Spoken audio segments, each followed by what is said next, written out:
Check the attendees. And then see. Okay. There's two people.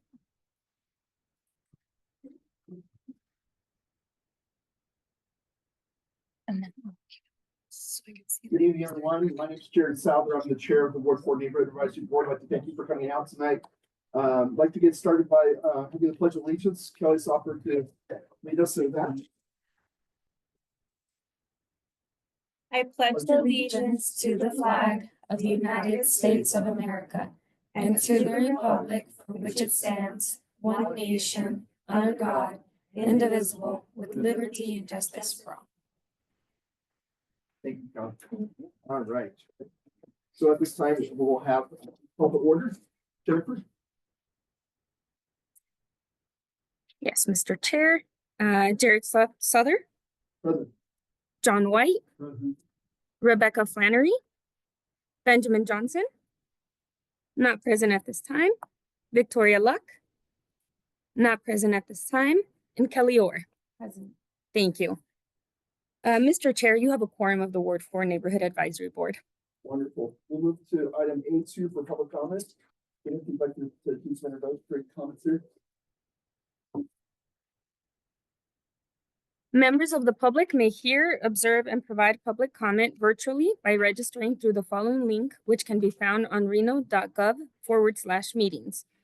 https://links.reno.gov/3H1UGFI. Comments heard under this item will be limited to 3 minutes per person and may pertain to matters both on and off the NAB's agenda. The NAB may not take action upon any matter not agendized on today's agenda. When you are called on for public comment, please state your name for the record and begin speaking. The timer will begin when you say your name and you will be afforded 3 minutes. If you're an attendee in the Zoom meeting and would like to make public comment, please raise your hand at this time. Okay.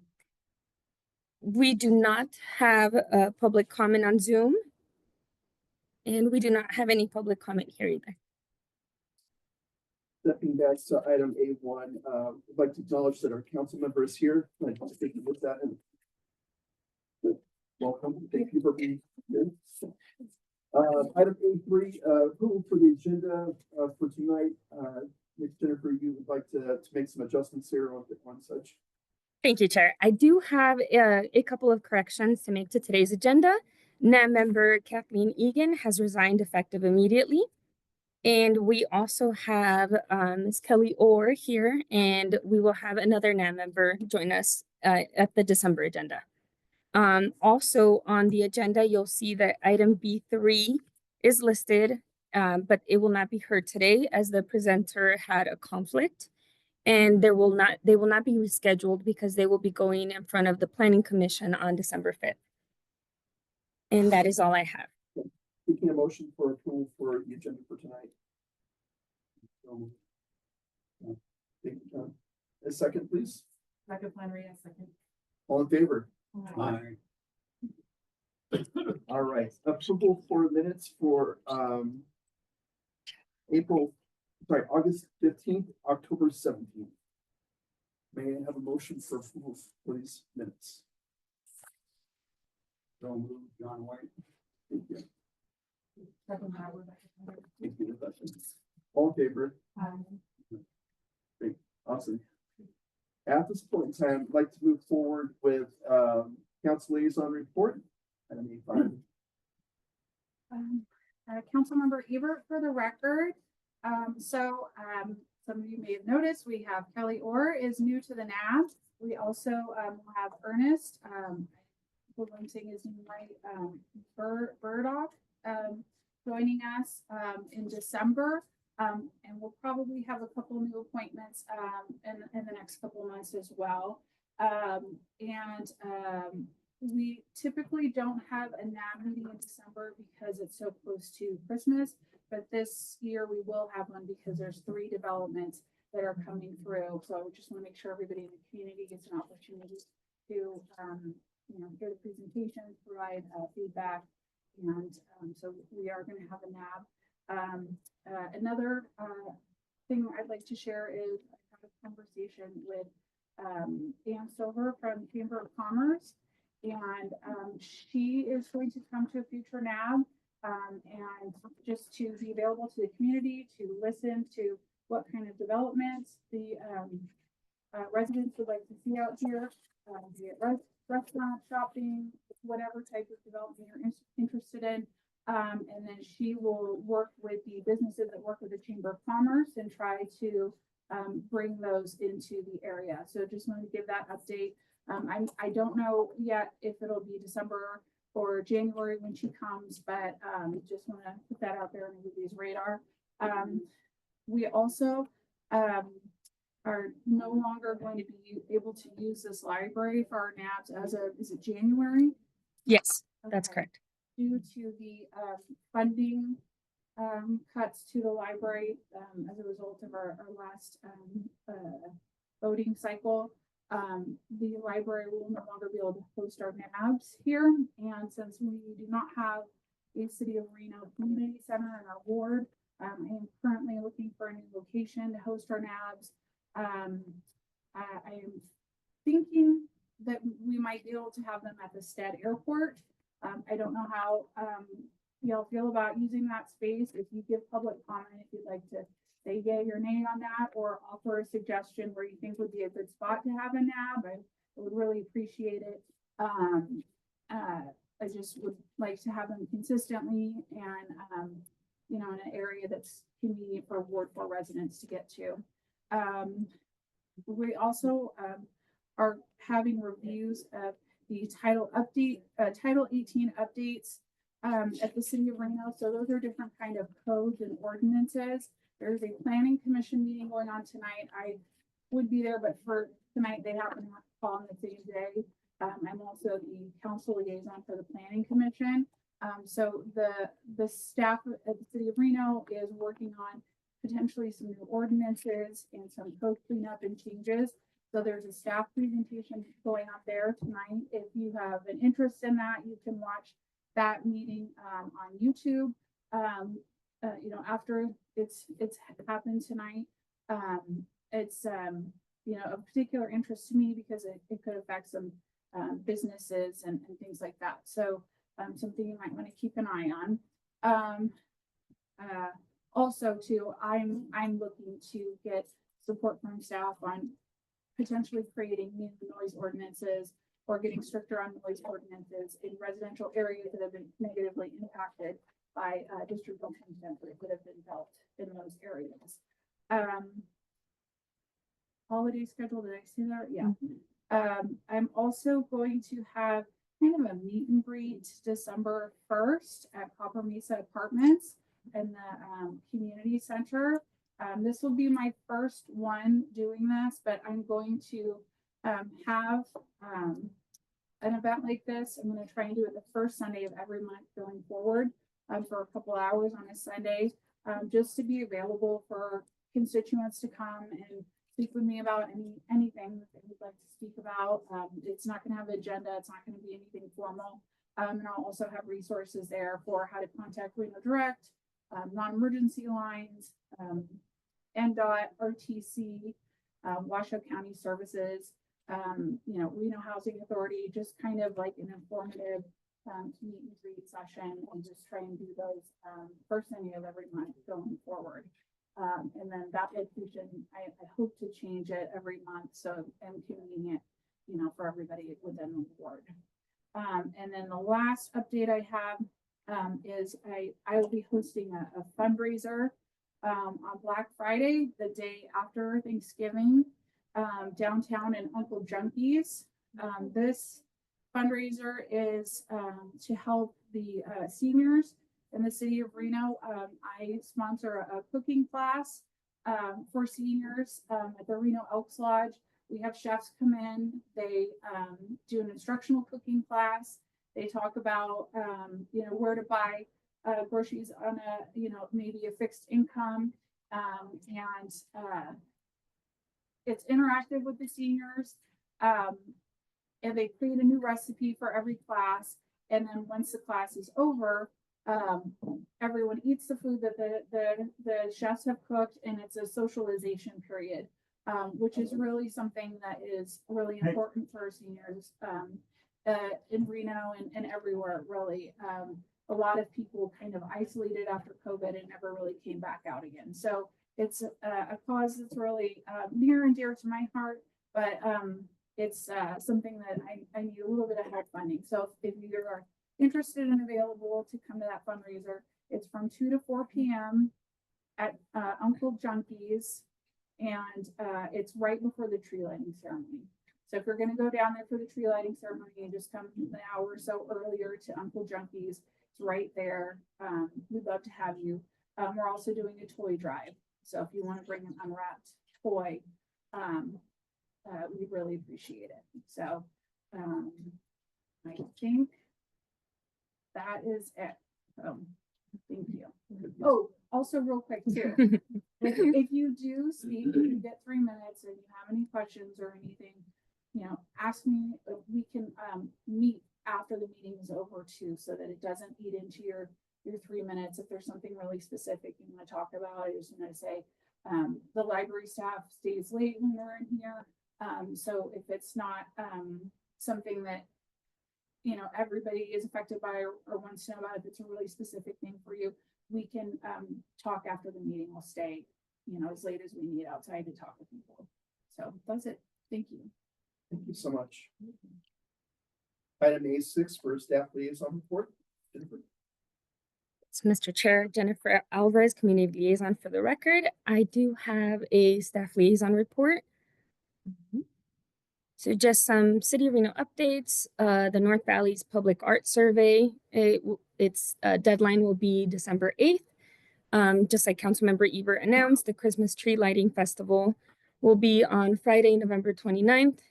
And the next award for NAB will be on December 19th at 6 p.m. here at the library. If also what's something we want to share with you is the information for Reno Direct, and it is the non-emergency service center and is here to assist you with city government service requests and general information. We did bring some cards as well. They are up on the desk where you can find the public comment forms, and they are open from Monday through Friday, 9 to 4. The City of Reno Planning Commission, the meetings are at 6 p.m. on the first and third Wednesdays of each month, and they're at Reno City Hall. The staff liaison is Michelle Fournier, and her email is up as well. There's also information here regarding NDOT and their public meeting calendar, and with their phone number for District 2. And that way you can get information as well on the 395 North Valleys project with their project hotline at 636-4202. And then the general NDOT phone number is 888-7000, and you can also submit a request through them. Here's some information regarding RTC, and you can find their public meeting calendar, contact information online, and their maps as well. For those that are attending via Zoom, they can click on the links through the agenda that's posted on reno.gov/meetings. And just some upcoming meetings. The City of Reno Planning Commission is meeting today, actually right now at 6 p.m. NDOT December 9th at 9:30. And the Regional Transportation Commission looks like December 20th, 2024 at 9 a.m. And that is it. Thank you so much for that report, sharing that information.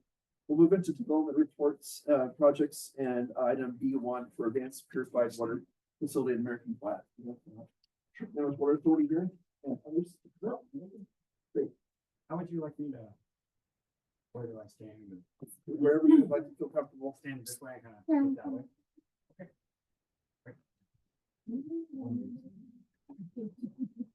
Bunch up reports. Okay. We have the podium here. I don't know if that's helpful. We don't want to be in front of the screen. Yeah, you'll show up there.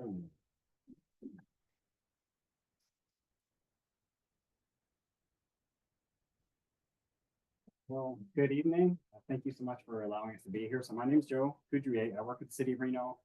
I work in our utility services department and also here, Angel. I'm Angela LaCroix. I work at the Truckee Meadows Water Authority in the engineering department. And I'm the project manager on the tunnel side.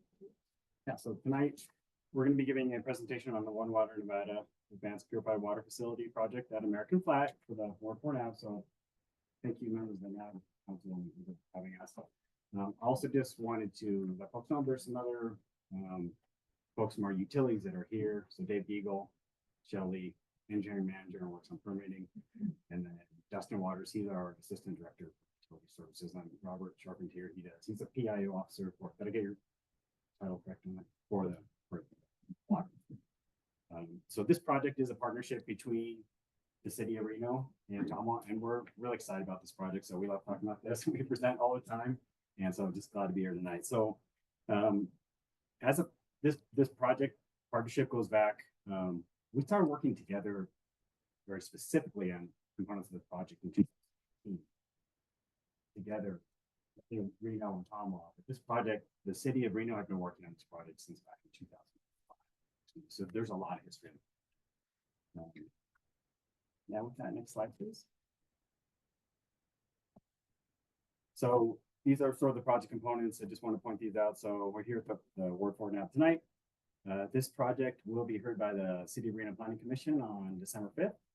Then we've got, there's a land, the development project application number there and a link if anybody would like to access that. Do you want me to read that out for the record, or is it just showing yours? And Jeff Foster with the City of Reno is our planner. There's his contact information. And then both the City of Reno and Tama are project proponents, but officially the Tama submitted the application for the conditional use permit to the city, and that's why they're here. And just a little background. So the reason this conditional use permit for this project was submitted, there's really 4 reasons. The establishment of a major utility within the Sky Vista PUD, allowing for a non-residential use adjacent to residential zone property, because it has hours of operation between 11 p.m. and 6 a.m. and because it has some disturbance to trigger that. See, and I'm just going to give a high-level overview, and Angel's really going to dig into details on the project. But at its highest level, you can see Swan Lake, and right down here you got the number 1 and number 2. So that number 1 is where the Reno State Water Reclamation Facility is at. And number 2 is where. Oh, sorry, let me go back. I didn't touch. No. And number 2, there's the Advanced Purified Water Facility at Lear. That's this kind of the box, that call out. So those are the 2 big facilities on the project, and then a pipeline that's proposed going all the way to the American Flat site, which is north of the Reno State Airport. So RISWARF, as we call it, the Reno State Water Reclamation Facility, services sewer for this area. And the project itself proposes to, just as an overview, take water that's already been treated at the Reno State Water Reclamation Facility to a high level. That water goes for reuse or recycle water projects now for landscaping, and then it goes to Swan Lake. So this project will take that as a beginning point, take it across the street to a new proposed facility that we'll be discussing tonight, treat it to potable water standards, and then pump that water through this pipeline shown up the American platform where it will be injected in the ground. And then according to state regulation, which we'll get into a little bit more, can be extracted after 6 months and used as quote water. And we'll get into some of those details. I'm just trying to orient sort of where we're at when we talk about this. With that, I just want to give you a little more history on the Reno State Water Reclamation Facility. So this facility has been, it's been around a long time, actually, in some form or fashion since 1949. It's been upgraded substantially since then. It serves approximately 25,000 residents in the North Valleys. It's owned and operated by the city completely. So there's another like regional facility, Wharf, you might be familiar with that. That's shared. It's operated by Sparks, but it's jointly owned by Sparks and Reno. But this one's just owned and operated by the city. We produce high quality recycled water, and that recycled water has been used for quite some, I think since about 1999 for irrigation, industrial uses, construction, Industrial uses really would be more the Truckee Meadows. In this area, we don't have any industrial uses that I can think of. We do have construction, irrigation. And I just want to point out that as a region, so not just in the North Valley, but regionally within the Truckee Meadows and the North Valleys, we have decades of experience using recycled water. And about 10% of the water supply for the combined North Valleys and Truckee Meadows is recycled water. And I just want to make the point, so that currently RisWharf, after treating the water, sends water to two main places, to either the recycled water customers. Those are like the purple pipe. Some people, like the purple pipe. Those are golf courses, school, different landscape irrigation, or Swan Lake. Those are the two places. I want to give a little background on the Advanced Purified Water Facility. So this is the facility that we're proposing. We're getting into more details on. So when constructed, this will be Nevada's first Category A+ large-scale project. So Category A+ refers to the type of recycled water that it is, because it's for potable use. So RisWharf, so across the street, will send the water to this facility, and this facility will then further treat and produce up to 2 million gallons a day of A+, Category A+. And again, as I mentioned before, this is a joint venture between, or joint project collaboration between the city of Reno and Ottumwa. So two of the main benefits of this project, it will provide a drought-proof water supply and expand Ottumwa's water portfolio. At the same time, it'll reduce the amount of water that's sent as well. Those are the two key benefits of this. So the project cost currently is a $220 million plus, and I say plus, there's no question that we can get into a little bit more, but it has not been bid out. So there is a budget estimates at this point. And currently, we've received $39 million in grants. 30 million there, and there was one particular grant. There was a $30 million grant from Bureau of Reclamation, so we're really excited about that. And as part of this project, there's been a lot of investigation, searching for a site which we found and have characterized and studied quite a bit for the injection of the water. And that's, so basically there was a lot of hydrogeology and aquifer study that went into that. And then this project has a phased implementation plan that we'll get into, and then Angel will describe to some degree. And just next slide, please, John. Thank you. So the regulations which allow this use were adopted by the state of Nevada in 2016. So recycled water from RisWharf, I'm repeating this, but this would be good just to have really concrete as we move forward with this project. So the recycled water from RisWharf will be purified to drinking water quality through several advanced treatment processes. So when that treatment occurs, it will then be dragged north and then it will be injected into the ground. So there are further natural treatment processes that occur in the ground. It's also part of this project. This water will meet all federal and state drinking water regulations.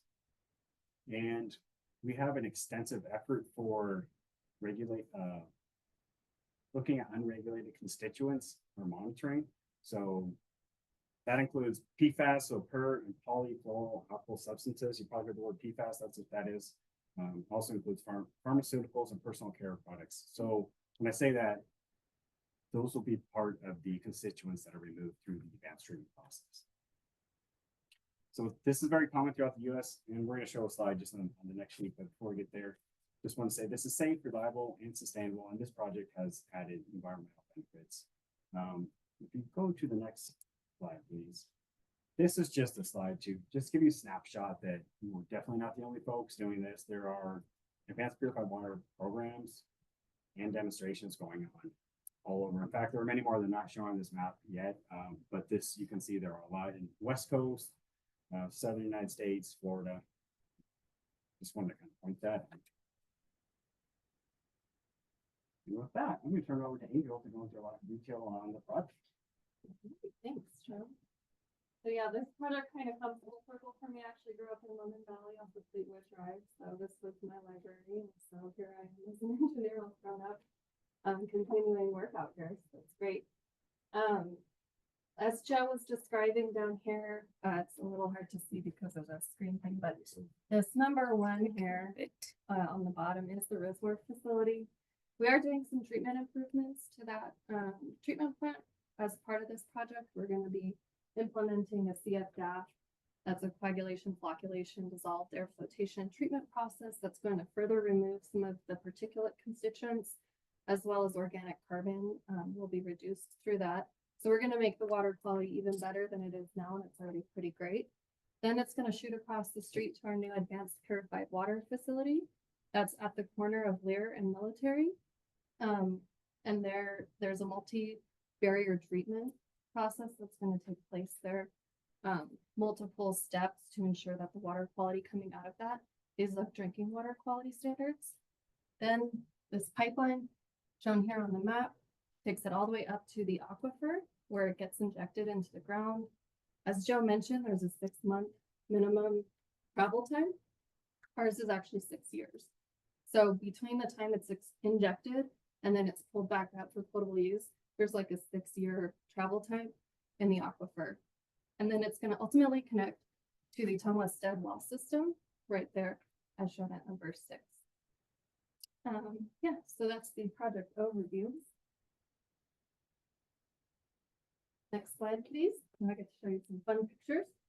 These are the visualizations for you guys, the artistic renderings of the facility itself.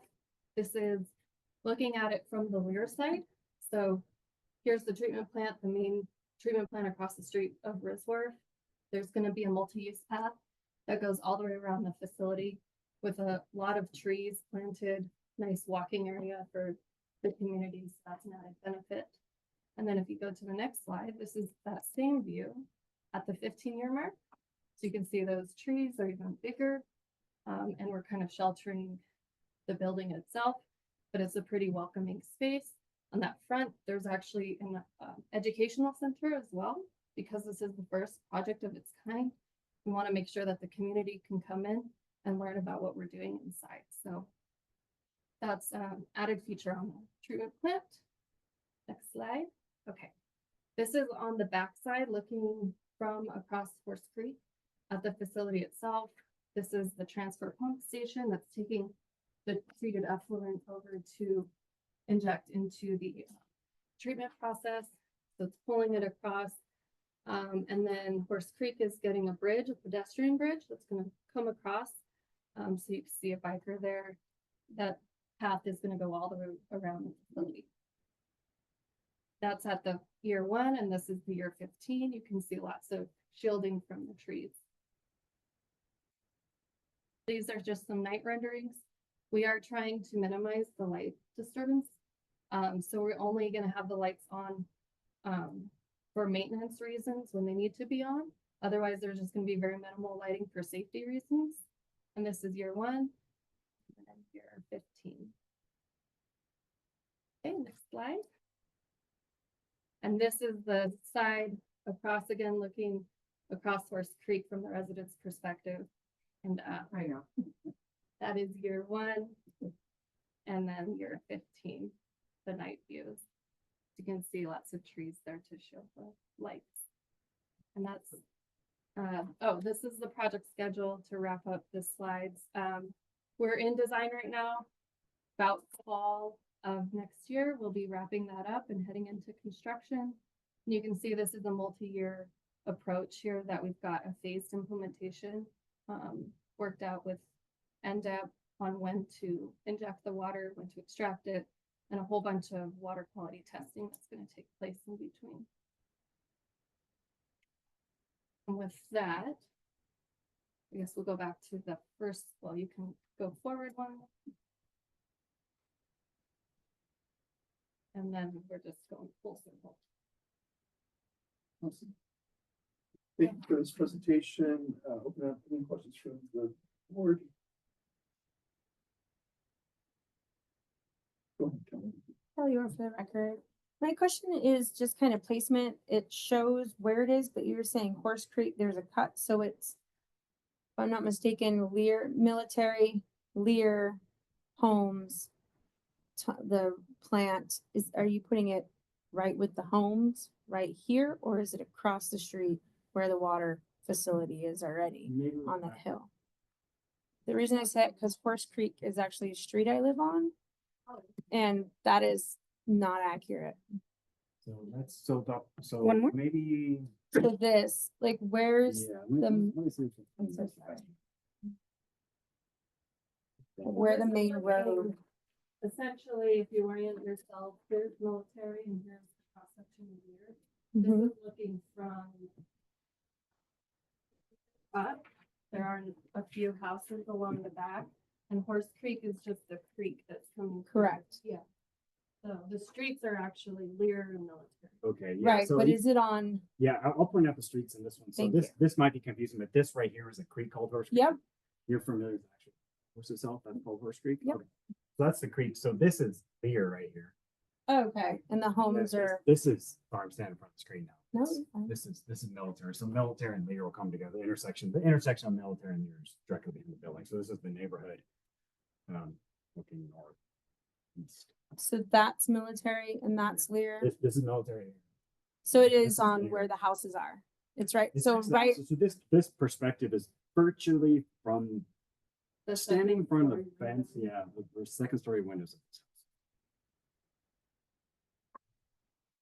Hmm. And then if you wouldn't mind just showing the other. it's right with next to the house. additional screening with the 15 years. Yeah. trees. Going back to that overlay, just to clarify, the one that with the map that showed that might help out a little bit here too. Yeah, this one right here. Because I mean, I travel there at least once a week, and so again, the intersection with Lear Military is close to number 2, right? So the intersection is So actually their right here. homes are behind it, yeah. So I mean, this is the intersection on this figure, but on this inset here, this is Lear right here. This is military here. So this Makita would be up here.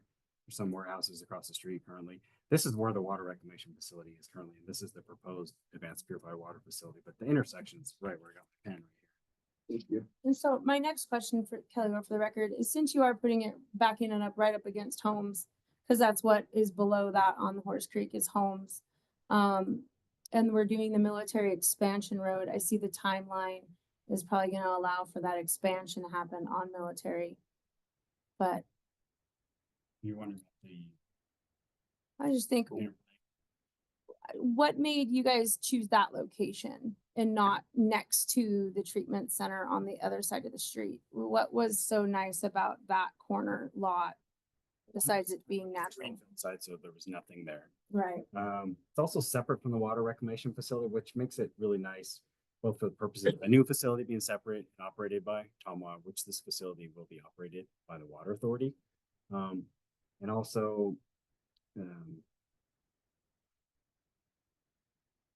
we plan to have a public engagement center, so it makes it really nice to come into this center. That's gonna be in the front part that Angel will talk a little bit more about, but it makes it really nice in terms of access, getting in and out, and access for the public. It's also kind of a large footprint. Ridgeworth is limited in the footprint and, you know, for future things that might need to go there. It Oh. makes sense to have. For sure, if we had put on the other side of the street, we would have had to like modify, like get rid of facilities and reconstruct them. So things would have had to demolish, move, and then rebuild or reconstruct. So that was another factor for sure. Well, Kelly, for the record, that is currently happening right now. That you guys are clearing and cleaning up and mitigating the area currently. So, and the sagebrush and just clearing lanes. I live right across the street, so I see it daily. Of Okay, what's and then happening. some of that open area on Riswarp, maybe that's what you're talking about. There's kind of an open, just dirt area, and Mhm. that's, it was a laydown yard during the last construction. Yep. That area, in terms of what the city needs moving forward, we've still dedicated some of that area for expansion of the water reclamation facility itself for additional future basins, which that's years out, but Yep. still not that particular facility is sensitive. The water flows through for the most part by gravity, and there's pumping as well, but the Mhm. first stages, it's gravity. So you really have to put the basins in the right place. I mean, that is a key. I mean, that's sort of the master plan for this. So that's where that growth is Yeah. perspective, Yeah. projected to go. So that would make sense. Great. Great questions, thank you. I'm Rebecca Flannery for the record. I'm just wondering, is this water, this recycled water, is this just for us in the valleys, or is this actually for the entire community? Yeah, I think. Yeah, so this actual is the point of tie-in to the Stead well system, and that goes to our Stead well tanks. So for the most part, any of the recycled water will stay in this basin. Which does make it nice because then the importations up from the Truckee River don't have to be as high. And it offers a sustainable resource here in these valleys. And then also we've got the Fish Springs importation that comes from the north. That would be reduced by 2 MGD. So we're gonna moderate the river. Why wasn't this also implemented in other areas of our community? Like, why do we get to be, I guess you could say like the guinea pigs for it? Oh, and that's a good question. So finding an aquifer for the water is quite difficult. In the North Valleys, the limit, the water volume, the managing the water volume, the total water cycle is more of a challenge. So it works really well in this valley. We are through the One Water collaboration, actually, Tonawah's and Reno as well, but Tonawah are looking at other potential indirect potable reuse projects. Those are future project, more concepts at this point. But it worked well because of Riswharf and Swan Lake and a really good aquifer to recharge the water. So through the state regulations, currently there has to be a place to recharge the water in the residence time of at least 6 months. We actually looked at not just that site, but other sites. Like there was one, Bedell Flat was a key one, just didn't work out. So this one is, it's still not right next to the project in terms of the pipeline, but that was when we looked, the hydrogeologist looked at the sites. This is the best one we can in terms of an injection site. So that the project being in proximity to the injection site was really important. And then also I would just add all of the historical background, all the pilot work and everything that's supporting that this water is safe for consumption was done on the Riswharf effluent. So once it works here, there might be other opportunities for One Water Nevada to look at different valleys, implementing similar projects. And can you say anything about Tonawah's vision for the water? That's a future phase, but when it's supplied, it's intended to be blended water. Yeah, because of the very long travel time from the point of injection to the point of extraction, there's going to be ambient groundwater as well that's pulled into the water. So we do expect 6 years for it to even reach that area of extraction. And there's numerous down gradient monitoring wells that will be able to track really what the water quality is as it's moving through the aquifer. We're anticipating it to improve, as is the case for most of the hydrogeo work, has shown that. And then, yeah, once it hits the Stead well system, it's not going to be the only water supply in the region, but it will just supplement the resource. Consisting also of the well water and then imported water from Fish Springs. So those will be some blend. I don't know if you know the proportions, but that's what's always been proposed. Jared Souther for the record. The amount of water that currently goes from the Reno Stead water, the reservoir, I say Riswharf. Okay. It currently goes to Swan Lake, that is no longer going to Swan Lake. What does that look like? Like with this project in Yes, place? yes. Well, the vision is that with the project in place, we're at about 2 million gallons a day going to the Riswharf. There will be some amount of water that's always used for the purple pipe system, but in the winter time, like when we're not sending water to the recycle customers, and outside of some water going to Swan Lake to support the wetland. So that is that's an understood need conversation. And there is water in Horse Creek as well. Groundwater that gets in Horse Creek, not just water from Riswharf. Eventually, we'd like to fully utilize this facility, meaning it's not going to be 2 MGD right away, but there will be a phased approach where that 2 MGD goes to recycle water customers, and the majority of what's going to Swan Lake won't go to Swan Lake. It'll be treated to A+ standards through this project and then injected off. But because of that phased approach, at the same time, the city's growing, there's more water going to water reclamation facility. There will be more water going to the APWF. So it won't dramatically from one day to the next just stop, if that makes sense. Yeah, I guess for the value that Swan Lake provides to wildlife and such, I wanted to understand if there's other sources that will supplement what doesn't go to Swan Lake. That was my question. Yeah, I can tell just because we've looked at Horse Creek right now. It was like city had an agreement for many years to send 490 acre feet to Swan Lake, and Horse Creek on a normal year is right now providing about 250 acre feet. That wasn't the case years ago, and the city got it. So we're very very cognizant of that, and maintaining some level of flow for the, so for what's out. Any other questions for you, Matt? No? For the record, just quick question. I know where the pipeline is traveling to, there's a 1 million square foot warehouse going in with the lithium plant. And you know, what the pollutants into the air of that and what naturally water catches, what's, yep. That's, yes, correct. What is kind of like a thought plan with mitigating those pollutions? I know you said it's 6 years, but you know, the earth has a way of doing things. but- Yeah, we are in close contact with Dermody, because our pipeline has to navigate all of what they're doing down here. I believe the lithium, the battery facility that you're talking about is actually more up on the other side. Mhm. Cause that was as soon as it came to us via the news. So I called Dermody, what's going on? with this? Oh, that's on the other side. Perfect. But we do have. Okay. Is that, I mean, I could add more. Did that answer your Yep, question? that's, yeah. Okay. Thank you. Yeah. All right, I'd like to turn time to public. Any questions on this project? Any comments? If you just identify yourself. Okay, my name's Ron. I live right behind number 3 there on the behind down there, yeah. Mhm. What are you gonna be doing for the noise and the pollution for the people that live there? Yeah, they're back here. I mean, that's a 5-year project that I just really don't want to have that listening to every day. Yeah, so the construction of the overall project is 2.5 years. For this facility, it's slightly less. Is that right, Engel? Yeah, and I'll speak to the noise and pollution impacts. Yeah, sorry. Can you hear me? You speak a little louder, we can. Okay. So for the noise and pollution aspects, we are subject to NEPA, which is the National Environmental Policy Act. And because we're using federal funds, so we have to make sure that we are not creating a disturbance to the environment, including people. And so as part of that, we have a whole list of noise mitigation measures that we're going to be implementing during construction and operation of the facility, as well as pollution and anything else. And we can certainly send you those details.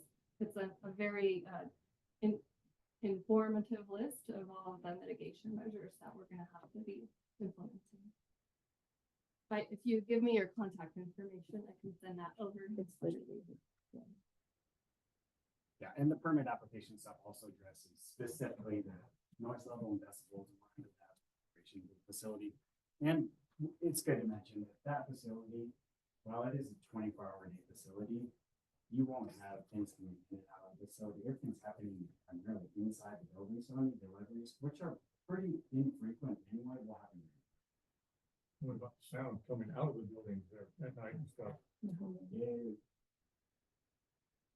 The primary noise is gonna be activities outside the building. Dave, you wanna chime in on that? There's not, I mean, those are comfortable. loudest- You're not gonna hear almost anything from them. The loudest disturbance that the noise modeler came up with was the trash truck, which will be doing his normal route anyways. For outside activities. Yeah, otherwise that building, it's very different from the water reclamation facility across the street where you have these sort of outdoor facilities. It can all the treatment that can take you close, taking place inside. And we'll make sure to send you all those details, and if you have further comments, we're happy to take them. You got Military Road being redone, and you got this being redone at the same time. It's gonna be a hailstorm there for the next 5 years. We have been We gotta coordinating, live with that. we've been coordinating a lot of the RDC different timing how to make this happen. It just addresses. And how will this affect the values of our houses there? The facility, there's actually really nice landscape. And if you, would you mind just showing a couple of slides? Maybe the one from, I don't know if you'd like to see the one from Horse Creek, the one from Lear. So that's a typical one from Lear. That's what we're adding, it's 300 trees. 313. Now, are those trees gonna come on the other side of that creek or everything, or what? Sorry? Are those trees gonna come on the other side of that creek that's there, or is it gonna be on the far side. So I can't recall, we did approach the HOA seeking permission to plant some trees on the near side of the houses. I don't recall the final feedback on what, but we would like to do that. It's- Joe, I apologize for interrupting, but the Zoom attendants can't hear you. Oh, So if you could speak up, thank you. Would it be better for over here? Yes. Yeah, if we're allowed to plant those trees, we'd like to, so between the houses and the creek that you're discussing, or that you asked about, we'd like to do that, so as long as the HOA is on board with that, because that is HOA property, we'd like to do. Any other public comments regarding this project? On Zoom, Jennifer, is there any comments? We do not have any comments. Seeing, no further comment, thank you so much for this presentation. Adding, more information from what we received a few months ago, so thank you so much.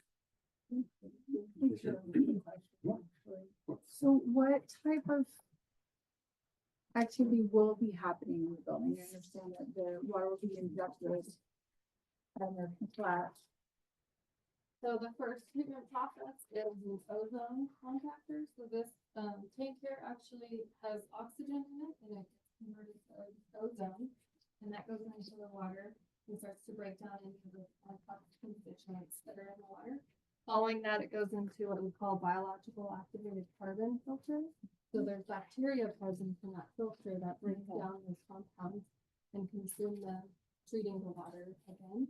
And then it flows into a GAC, so that's granular activated carbon system. And that's absorbing any of the organic carbon that's still present in the water and any of those other impurities. Following that, it goes into a novel absorbent to remove any PFAS. Following that, it goes through a UV system. So that's a disinfection step. Then it gets exported up with this pump station on that side to the pipe. Will there be any chlorine used for any kind of, treatment of water at this We- location? We are not using chlorine continuously. We are planning for a chlorine system to do shock treatment if the pipeline becomes biofouled over a period of time. But it's not going to be a continuous. So will chlorine be stored there? Not to, that tank will be empty until we need to fill it to do a shock treatment, which would be every year or so. Okay, so will there be pumps used to move the water through these different processes, or will you be using gravity, or how will it get moved from process to process? Yeah, so this is the primary transfer pump station, essentially pulling suction from across the street. Everything's very low head, so there's not like high energy pumps at this side of the facility. Pushing it through there, everything is gravity at that point. There's an intermediate pump station, which again is just a very small pump station, providing just enough lift after the filters, because there's no, that's where the gravity ends. That intermediate pump station will push it through the UV system and into the export pump station, which is over here. And that export pump station does have a number of pumps that are going to be of higher head to push it all the way up 6 miles of pipeline on the far side there. Do we have an estimation of what kind of decibel, ambient noise will be coming from the building? Yeah, the noise report definitely details all of that out. So we can deliver Yeah. that to you guys. I think the limit was 65 and it was down like 56. I think was peaking. But that 56 did not come from the operations, the pumps and the equipment. That comes from the trucks making drop-offs, the garbage truck, and literally, the background noise on military is Okay, actually well, quite- I'm just quite high curious compared. about what kind of, will there be continuous? Continuous I'm not noise. concerned Yeah. necessarily about, the trash truck coming, we all have to hear that. But I am concerned about, like, will there be a constant hum in the background or a noise, that's disruptive? So I don't know if anyone can speak to that specifically for our pump station, because we have our recycle water system just across at Riz Wharf. When you're standing outside the building, you don't notice. It's a concrete wall building like we have here. You don't notice. I can't say specifically unless you know. We'll make sure we share that information with you, and the modeler has to take into consideration distance between the nearest residence and the source of the sound, and make sure that we are within the city. Would you please come back and ensure that with the NAB too? I think it's important for the residents. You know, we have a lot of people obviously that live really close to this. That I would like to make sure that they get that information as well. Yeah, absolutely, we do have. We should, David Deagle, Thermal Engineering Manager. It's important to highlight the materials of construction is using a precast concrete with an insulation and then a 2-inch exterior. So we are using a very solid panel for that type of noise mitigation. So Joe was talking about the CV block building that he has across the street, filled with grout. This is the best type of material used for sound mitigation inside of that facility. Inside, pretty loud. You'll be standing in the parking lot and you won't hear the cars. And we do have decibels, but where the residents are, there is no possible way that you're gonna hear that. It's the exterior equipment that we were worried about. Deliveries, that kind of thing. Like I said, the beeping on the trash truck, that's gonna be the things that you guys hear. We do have a backup generator way on the north side by military. We've got it as far away from the residents as we can. That it's provided with a sound enclosure. You're gonna get 65 decibels at 23 feet. You're hundreds of feet away from it. So that's the stuff we do know. I don't have the numbers in front of me of what that model shows, but that is the impacts, and I appreciate where they're coming from. You don't want to be sitting here. Yeah. The other thing is you guys had mentioned requiring the HOA's approval to plant trees. What about the property that you own? Well, so definitely on the city property, there's landscaping. It's everything shown here. Trees here, trees, So what? trees here. what There is trees a would maintenance be- access road here. This also doubles for maintenance access to the creek. Okay. So we need to be able to get and maintain the creek. So we can plant the trees between the water and that path because then you won't be able to maintain, you need to get out there for drainage type. But would you mind showing the other rendering? It's got the 15-year growth. It sticks out more. So you can see all the trees here. So There are that's substantial evergreens. This is a very heavy screen on the side. And then there's evergreens planted here, but they're on, you can see they're on the other side of the fence. And then we do have the shrubs being planted. And you can see trees here. It's just this piece right here because of the ownership, where the ownership of the HOA property goes into the creek. It's actually not owned okay. by the city or, yeah. So we couldn't do that. We did approach the HOA and are still would like to, that's amenable. So is this trail like artist rendering? Like, we It's don't artist have running. any- There's a dirt road out there now. This would be improved by like an DG type of surface. Okay, so but it would be contingent on the HOA doing that. This is not part of. No.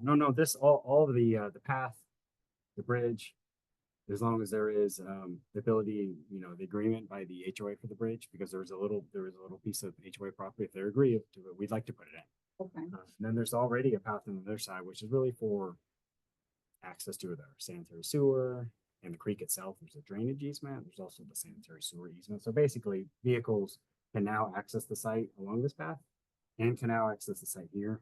This would connect the two, which is nice if you're in the neighborhood, it gives you the ability to access the creek. Have you seen out there right now? There are literally there's like telephone poles across the creek. yeah. People walk across them. This would be just an improvement, allow people if they want access to kind of enjoy that. We really want it to be an amenity. It's really quite an improvement in terms of the trees that are being planted and the way that creeks Okay. are being. We're at like 103% of the required tree plantings, and we Right. only need 25. So Right. we have 313 trees. That's great, because Yeah. we have the lowest tree canopy in the ward, so we need all the trees we can get.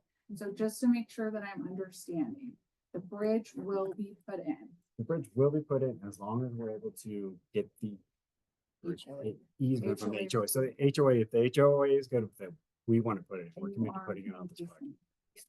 Something Okay. else.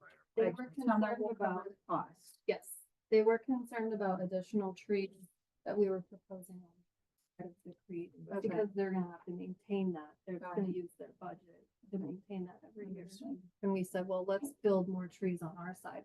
Great. Yeah. Great. Okay, and I presume those trees will be watered with effluent? Yes, we're gonna That's the make those vision for it, yeah. purple. Mhm. purple pipe. Yeah,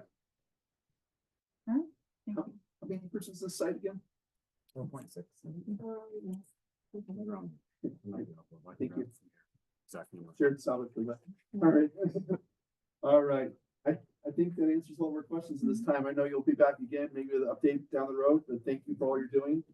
Appreciate it. If we do come back, you'd ask for an update, Councilwoman Ebert, you want just a kind of a brief, like us to send something in writing or just show up and give give comments on the sound? Do you want a presentation? Yeah, What would you like? For somebody to come back out because I get people that live out here, that I would like everybody to kind of get that opportunity to get the information and, have an opportunity to ask questions too. So if you guys don't mind coming back out, maybe, next quarter or something like that. Not even looking for December. What was that? Not even, you're not looking necessarily in December, just No, next. no, just Sure, if okay. if you can come back. And it might be good to just kind of give updates as things progress too, so the community. Sure, feels happy to do informed. that, yeah. Okay, thank you. Thank you. And you'll let us know. Of Angel and Joe at the bottom. Yeah, Please mm. contact them. if you guys have questions. That last slide. Yeah. Contact me. So, Robert Sharp here for the record, Pregnant Water Authority. Visit onewaternevada.com. There's just tons of information. So if you want to know, if you have questions about the water quality, the treatment process, the rationale for the project, you can find it all there.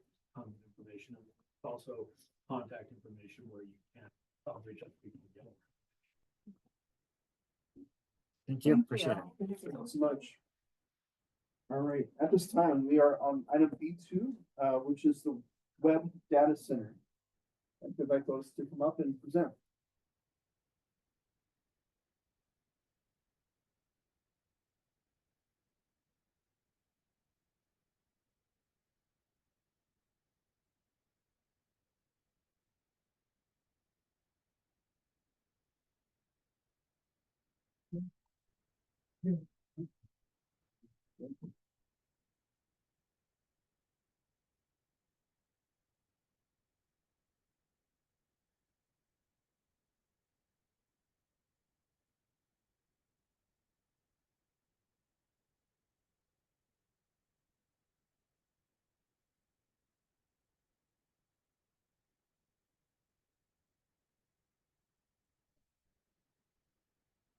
Good evening, everyone, Councilwoman, good evening, board members.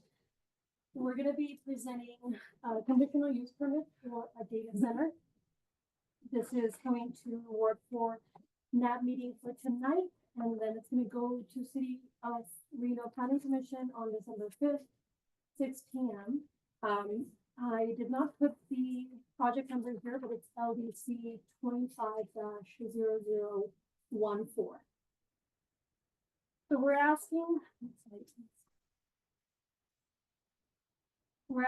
for a conditional use permit approval for the data center use, and also to allow business operations between the hours of 11 p.m. and 6 p.m. So 6 a.m. So 24-hour use. We're looking at 3 currently vacant parcels. You have the APNs. And it's the general location is North Virginia Street, and nearest intersection is Stead Boulevard. So we're kind of about 1,000 feet east of that intersection with Stead. We're constructing, Not yet. yes, constructing an 82,000 square foot building. The big building in the back, that's Amazon's fulfillment center. It's a home delivery.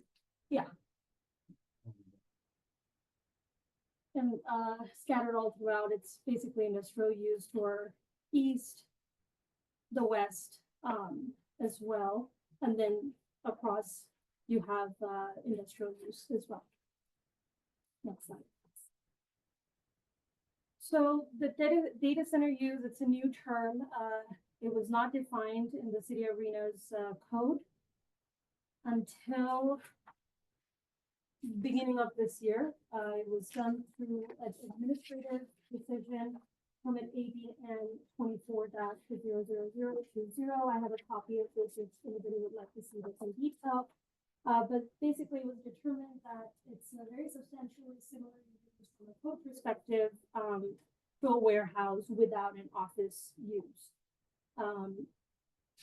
The data center is gonna be permitted in mixed-use suburban zoning, MS zoning, with the approval of a conditional use permit. Basically, the main trigger for this is their inherent need for a 24-hour operations, significantly less truck traffic, loading, unloading, and dock doors for a data center use versus a traditional distribution or a warehouse center.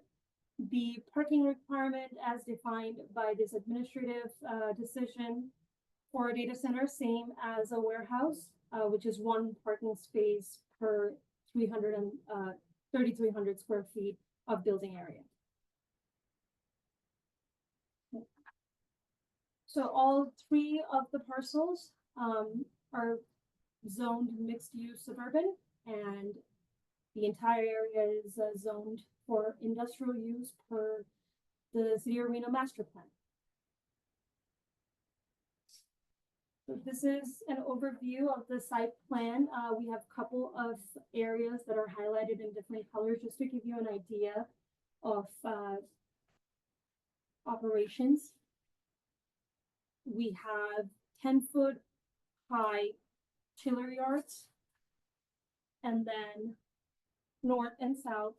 The south one is facing North Virginia Street. So North Virginia Street is right down there, to the bottom of the screen. And then on the east side, you have 15-foot,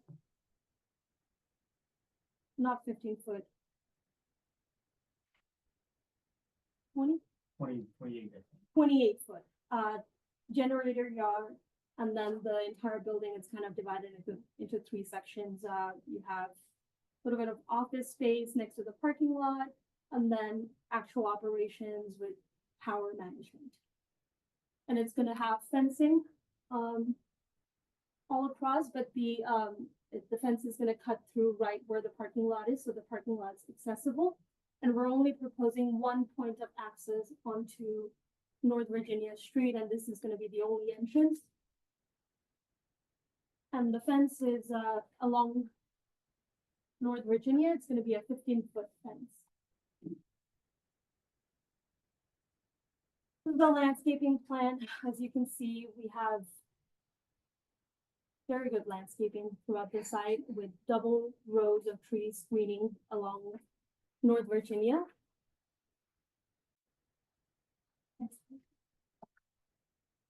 These are some elevations of what the building's gonna look like.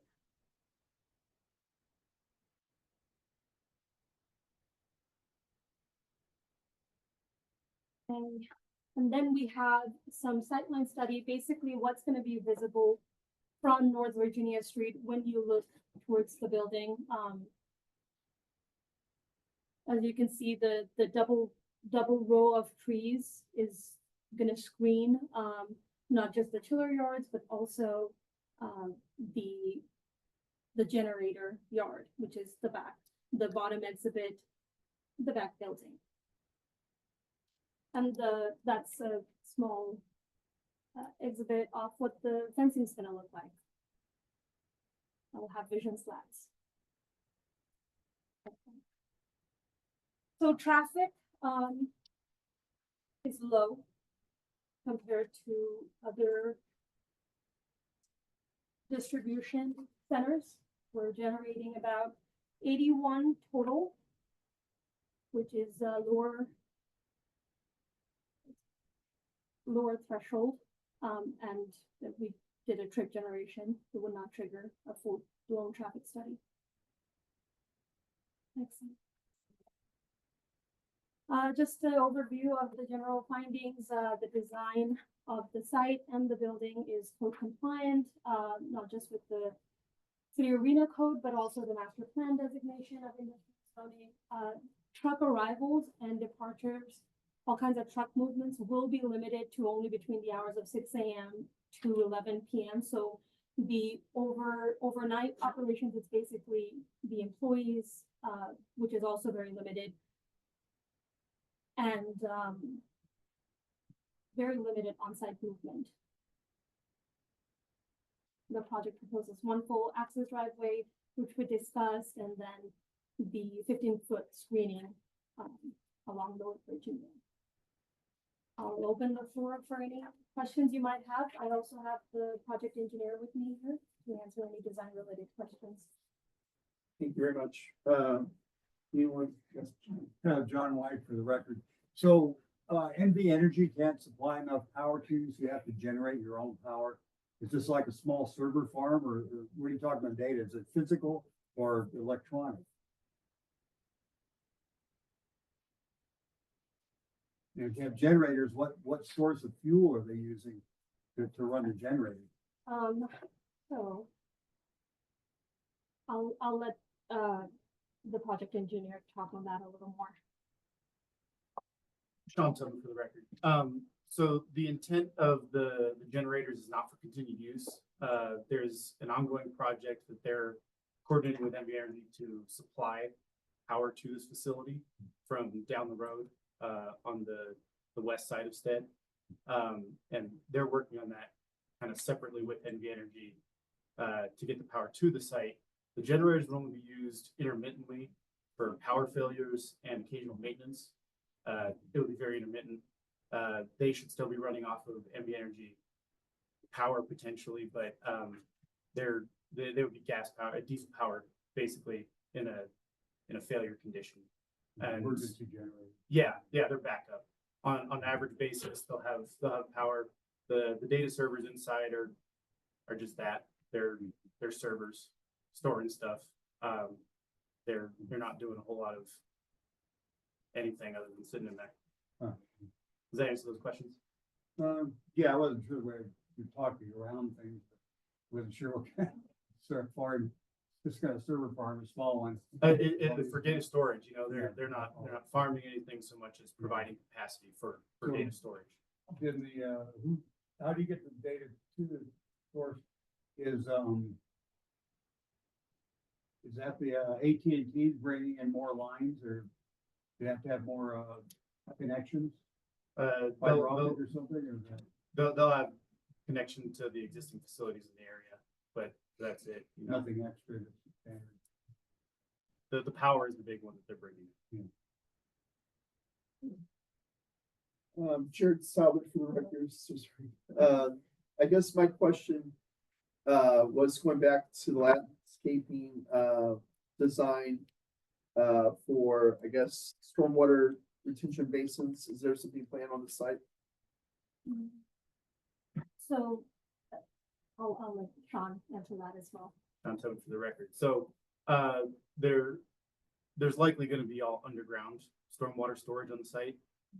There's a little bit of room for above ground detention and retention. The stormwater design is going to meet city code for the North Valleys area closed basin of 130% of retention and detention storage to mitigate peak flow runoff. It'll just be done underground below the dry wells. One other question I have is, does this particular developer already have existing data centers elsewhere? They do, and I don't know that I can speak to the exact locations. They are working another one regionally out in on the Trick area, but I know they have some over the hill, I believe, that are currently operations. Yeah, thank you. Rebecca, you had your hand up? Leonard for the record. I think originally we were supposed to have a very large power project from NV Energy come from Bird Eye over to Cold Springs, and somehow that has been rearranged. So we already have blackouts, people losing power constantly out here. So how is this going to interfere with the community's power that we already struggle to get sometimes? I can't speak to the regional power aspect. I just know that they're working with NV Energy to bring power to this facility specifically from one of their regional facilities. Okay, thank you. Yeah.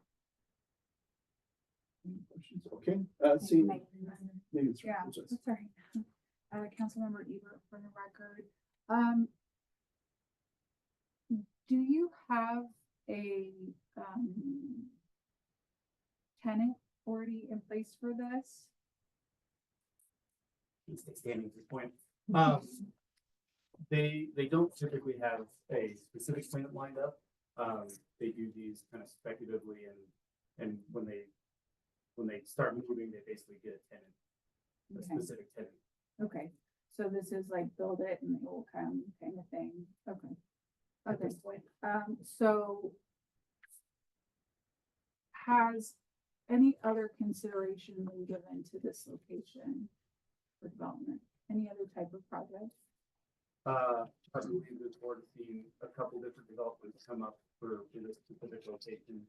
And, the most recent one was determined feasible, and so it fell through, and this is the current contract for this piece of land. Okay, has, any communication gone out, like, have you asked the community what type of development they would like to see in here? I can't speak for this developer specifically. You know, they've come in and found land that is available. And so they're pursuing putting this on. Okay, so no interest is, there's no interest in what the community wants surrounding it. I don't know if they've reached out to the community specifically. Okay. So this conditional use permit to operate between 11 PM and 6 AM that's being requested. What kind of operation would be happening with that? Realistically, it's power on, lights on inside is all. They have a low employee count. The numbers thrown out is like 5 employees on staff at any given moment. They're obviously needing to operate this 24 hours continuously for data connection. But there won't be a lot of external activity happening during 24 hours.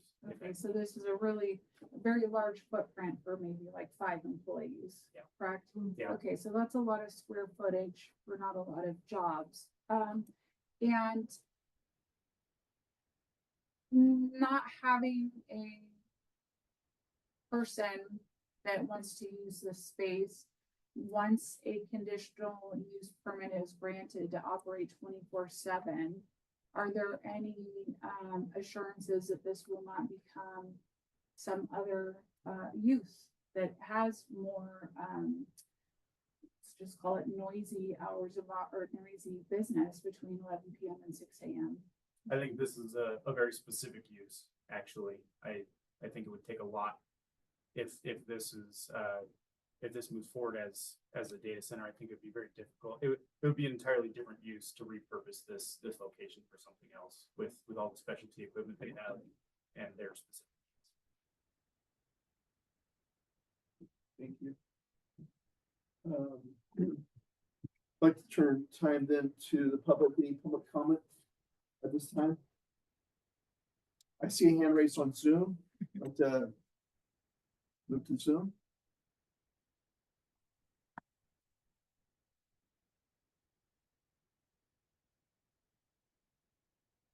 Carter, we hear you. Go ahead and try to speak to us.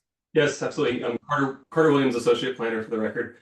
So just to answer that question too, if another use were to come in to replace this use and they could not use the conditional use permit for 24-hour operations, if it's not the use that it was approved for, they would have to come through with another conditional use permit. So there is protection there that this cannot be transferred to another use. Okay, so it would have to remain a data center. Correct. Thank you, Carter. Any other public comment? Seeing that at this time, I have another Please. question. Okay, so, if this is being built with the intent of being a data center, do you have any kind of, plans for what type of cooling will be used for this location? I can answer. It's gonna be an HVAC system, closed loop system using air-cooled, chillers, and almost no water during regular operation. And do we have an idea of what kind of decibels will be? We actually did do a noise study, for this project that's submitted as part of the full package, and it was found that it was, meeting City of Reno's, decibel level. I do not have the numbers ready with me, but, it meets the threshold. That meets the threshold of a conditional use permit, or what threshold are we meeting? The standard City of Reno. Oh, Okay. So we don't know what that is now. I can pull that up for you. Yeah, I think that would be good to have for the community to know. Sharon Souther for the record, you know, of course, Amazon's there, there's a lot of traffic there, but, not too far in close proximity is mobile home park still on the corner of Stead and Virginia. I think there might be some other housing on the other side of Virginia as well, trailers, et cetera, but recognizing that there is, more planned in that close proximity, I think, council members' question about noise is a very valid question. Amazon moving south. Not that. Not that one. It's the one down by. Please. Dewey. Kelly Orr for the record. I do have a question with traffic to that because it's gonna be one way in, one way out. What type of vehicles are you gonna be seeing trying to access to get in? Because there is no your own turn lane and that road has 2 lanes already. And so blocking traffic, if it's a semi waiting to turn right for a gate to open, or is it standard vehicles? What type of vehicles do we see accessing this property? Okay.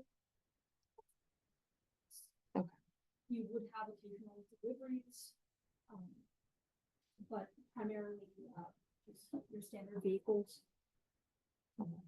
Also, Councilwoman, I was able to find the full sound study, and I would be happy to send you an email, with this. I don't think I'm qualified enough to read this. Okay. Okay, is this coming before the planning commission? Yes, Could you please include that in the planning commission presentation? absolutely. Thank Will you. do. Okay, I see that hand here, actually. If you just, please remember to introduce yourself. Twyla Harris. How long will it take to build that facility because of the noise, the dust, and the interruption to not only traffic, but the residents in the mobile home park? So for general construction, it would still need to meet City of Reno's code. It's not gonna, which is between hours of 7 a.m. until 6 p.m. That's the general construction hours. Construction wouldn't go past that. It would also meet dust levels, and would need to get a dust control permit. So it would meet all requirements. And then as far as timeline wise, Sean, do you have an approximate idea? I don't think they have a construction schedule figured out at this point.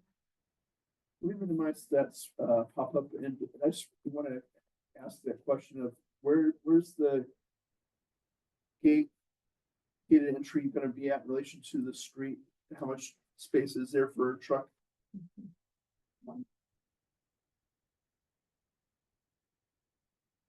It's right here. And the truck is right here. Sorry, that's a dock there? Yeah. Okay, but then, I'm sorry, the gate is midway there up? Is that The one? gate, the gate for the facility is right here. Right, For Sean? the street, I'm trying to understand what that is at the street entry. Is that it? So. Sean Tillman for the record. So there's no gate to access the drive. There's no gate enclosing this driveway, the access point. There's 2 gates that enclose the road that runs around the bottom right and top side of the facility. The whole front of the facility would be open access, Oh, I see. non-secured. Okay. Thank you. Yeah. One more hand, please, go ahead. Kelsey Meno for the record. So I just wanted to make this clear that it wouldn't make any kind of economic impact or benefit to the community besides just paying taxes, right? Is there anything else that it would be adding value to the community? If it's only 5 jobs and Without the developer to speak to very specifics on this, you know, community wise, it provides employment, but outside of data centers being viable projects that are desirable, I can't speak to reading what people pay that. Thank you so much for that comment. All right. Please. Mr. Chair, our planner had his hand up. I wanted to make sure that if he had anything to say. Yeah, so Carter Williams, Associate Planner for the record. I just wanted to indicate that there actually is no standard or noise ordinance across the city. That's only specific to when properties are adjacent or near residentially zoned properties. So any noise restrictions we would impose through a condition, or rather the Planning Commission would impose through a condition. Thank you so much. All right. Thank you for the presentation. Wish you all the best as you go forward to the Planning Commission. All right. At this time, we are on agenda item C for board, commission, committee member reports and announcements.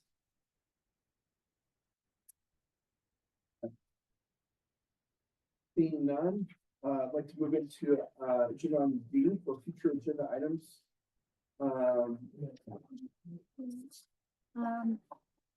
Councilmember Hubert, for the record, just to let you guys know that RTC will be. I've asked them to come quarterly to give updates. We have a lot of changes that are coming, a lot of changes that are needed. So I just want to make sure that we get as much time as we need to talk with them and get informed of what's going on. So they will be coming on a regular basis. I will also be trying to get NDOT to do something similar with all the changes that are happening. So just want to give that update. And yeah, also, just want to reiterate to everybody, I know that we have planning commission happening at the same time tonight, but you can watch the planning commission meetings on YouTube later. They're also very important to go through them if you can. Provide public comment during the meeting, before the meeting, call, voicemail, send email. The feedback that the community provides is extremely helpful to me, the council person, to represent everyone, but it's also helpful for the developers to make changes to make things better. I don't expect them to be mind readers, so if nobody shows up and tells them what they're unhappy with, they're not going to change things. So I just want to encourage people to at least log into planning commission meetings when you can and provide feedback, and come to the NAB meetings and give feedback here. I have seen changes between the NAB meeting and projects coming before council. So I know a lot of times people feel like, oh, what's the point? Nothing, we're not voting on things here or what have you. But I just want to say that I have seen things change for the better due to engagement and discussion during the NAB meeting. So just want to share that with everybody here. If you guys can, keep that word out with people in the community. I know there's kind of a sense of, disappointment with some of the development, but it's kind of, we need to also step up and share our thoughts with the right people too. So anyhow, just wanted to get that out there. There are planning commission meetings twice a month. I believe Jen shared that earlier today. You can also sign up for City of Reno newsletters on Reno.gov if anybody needs help with that. In which Viola, we tried to do that yesterday. I was struggling, but we could do that today. I'll help anybody get signed up for that. Just really want to encourage everybody to stay informed and tell a friend about the NAB. Try and bring a friend and a community member so that everybody knows what's going on. We have a lot of change happening out here, and I think there's a lot of change happening throughout the city of Reno, but I think maybe we notice it more because there's open space that's disappearing. So I want to make sure that people engage in this process. So anyhow, thanks. Thank you.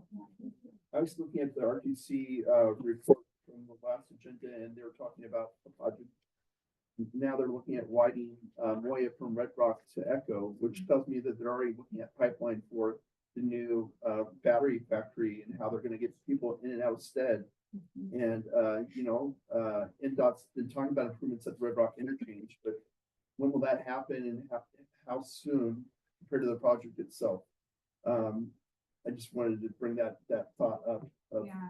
let's say, Well, I do know that, phase one of the NDOT, 395 widening is from North McCarran to, Golden Valley. And actually, NDOT is also responsible for Virginia Street from North McCarran to Panther. I don't know if everyone's aware of that. So they're also going to be responsible for that widening. And that's, the 395 is part of phase one. I'm not sure if Virginia is gonna be phase one or phase two when they start widening that strip between North McCarran and Panther. But RTC is gonna hold off on widening Virginia from Panther to Stead or Red Rock, Stead, until phase one is done with the 395, unless something comes up and there's a funding issue that happens and they need to start sooner. But phase two of the 395 is gonna go from Golden Valley to Red Rock. And there's going to be some reviews of like the Lemon Drive on ramp and off ramp. There's been a lot of issues, I think, with that redesign and community feedback on that. So I think that they're gonna maybe take a look at the layout of that. And there's gonna be some changes not that far out with those improvements. So like I said, NDOT will be coming, we'll get them to come out. earlier you brought up the fact that this facility is no longer gonna be available to us after December and I would take this moment just to say that, we would love to have a new North Valley Library and we hope that as a community, we can move forward to help speaking out for improvements to the funding of the library system, whether it be a future vote or for the county actually to do what's right and help us here. Does the city have any funds that can help support you briefly once a month, few hours, Well, something? yeah, it would have to come from my discretionary funds, which are limited. And the other thing is, I just wanted to share real quick before I forget. Stead Elementary, the current location is going to be decommissioned, and they're going to be building a brand new campus, kind of back over behind, kind of where Walmart is, but back further. No, Trading Post, yeah. Yeah, so, when that happens, I'm trying to work with the Washoe County School District to, take part of that facility and use it to, create, a community center, early childhood development, so like preschool, also like daycare facilities, substation out here so that we have more, quicker access to first responders and things like that. So I just wanted to share that piece really quick as well. So earlier you mentioned an idea that the Stead Airport would be a great place that we could inquire about. What about the North Valley Community Center, like Washoe Park? If I use that, I can use that, but they will also charge me. I don't get like, you would think we would have some kind of like agreement where we could just use it, but I would also have to pay to use that. So, if that's where people want to go, I'll do it, but I'm trying to find a spot that, I would say the airport authority, having met there before, it's a great location. Ms. Orr, what are your thoughts on that? I will see what the ownership of my property is willing to do and take on. Yeah, absolutely. But as far, At Copper Mesa. Yeah, but no, and we appreciate that. But what about for your previous experience at the airport? I really do like the airport location too. I think it mitigates traffic to the back. So you're not fighting and, getting to it. I think that would be a great spot. And Any other suggestions from you, the board? And of course, just 1 second, we'll get to you. I appreciate you. Anyone else from the board have a thought? Okay, to the public? Hey, folks. Word line for the record. 2 previous, councilmen, we did go to Stead. Councilman McKenzie initiated that. Mr. White was there. So prior to this board, we were there. Councilwoman Weber, chose to move us down here because there was concern that people would get lost and we did not have a great turnout for the most part. But it was an incredible facility. I do remember I was racking my brain and I do remember the administrator's name out there. So I will put this out there. I would love to share my expertise and my knowledge, if that would be helpful to the ward, the NAB. So I can help facilitate that again, if that's what we, what you folks would like to do moving forward.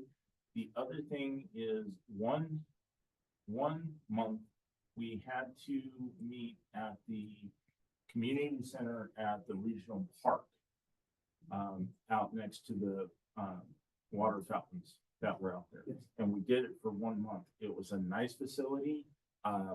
Like I said, it was only 1 month, so I'm not really sure of the parameters, but that might be another option. Yeah, that is included in the county facilities that I have to pay Okay, to well, use. like Yeah, I said, I wasn't yeah, sure. yeah. So anyway, that's why we're here, because as I said, Councilwoman Weber just said, she was concerned about the fact that people might get lost trying to get out there.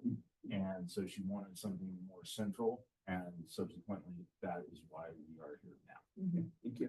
So, All right, returning to the board, is there any other future agenda items that we would like to talk about? No? Thank you. I feel like, gosh, I forgot to write it down, so now it's using for, yeah, go ahead. Kelly, or for the record, I'd love to see, something that coming from this tab, now over to the NAB that I've observed is, we have the Reno, police or fire departments out here giving their reports or updates on Yeah. our community. I would love to see that. They They do. They do. Yeah, Okay. definitely, yeah. Oh, it is quarterly. It's not Yeah, every they time. alternate usually, so it might have been something that this month they couldn't, or. It's the last I think it's three. quarterly. I haven't seen them. So, okay. Yeah. Perfect. Madam Chair, if I may. Ms. Orr, just so you know, we do have a great relationship with both agencies, and the police do come out here, and I will say, we have been regularly across the board. Sorry, folks, Corey Bond for the record. We have been for my previous experience through here, we have been the only ward that had significantly decreased issues for the rest of the wards in the city of Reno on a regular basis. So basically, when the police come out here, it's usually a good thing. Like I said, our numbers have increased rapidly and consistently. So, and they always give us a presentation, and before Ward 6 was established, again, we were the top ward that all numbers of crime went down significantly. So just information. Yeah, Councilmember Ebert for the record. Can we maybe ask if they would give monthly updates? I think that would be helpful. If there's availability, for somebody to come and give a monthly update on police and fire.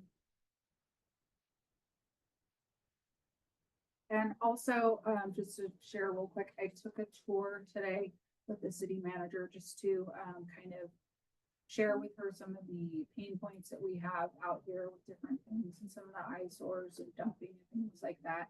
We happened to see a boat that was just dumped in the on the back. street. Yeah, so just like a washing machine somewhere else too, and just stuff that we're pretty familiar with. And I know that she's been out in this area before, but I don't know that she's just kind of driven around to look at things. So I just want you guys to know that's something that I do at least monthly with my liaisons too, Abby and Jen.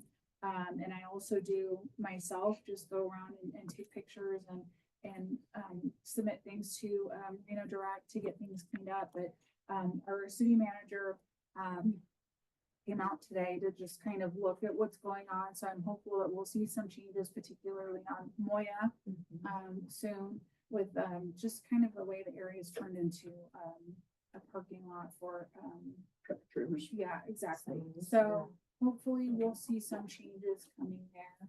But if there's any areas or anything people would like to, have me take a tour of or take any other city staff, on a tour of, just let me know on that too. Moya's always in a parking lot for all the GM and everybody else, Yeah, forever and ever, yeah, for about 20 years. yeah. I'll go out there, burn the record, paint it all red. That's actually. Well, thank you so much, everyone, for coming. I wish everyone a happy Thanksgiving. Thinking of opportunity for a motion for adjournment. John White moved. Thank you. And a second, please. All in favor? Aye. Thank you. You know, talk about housing, but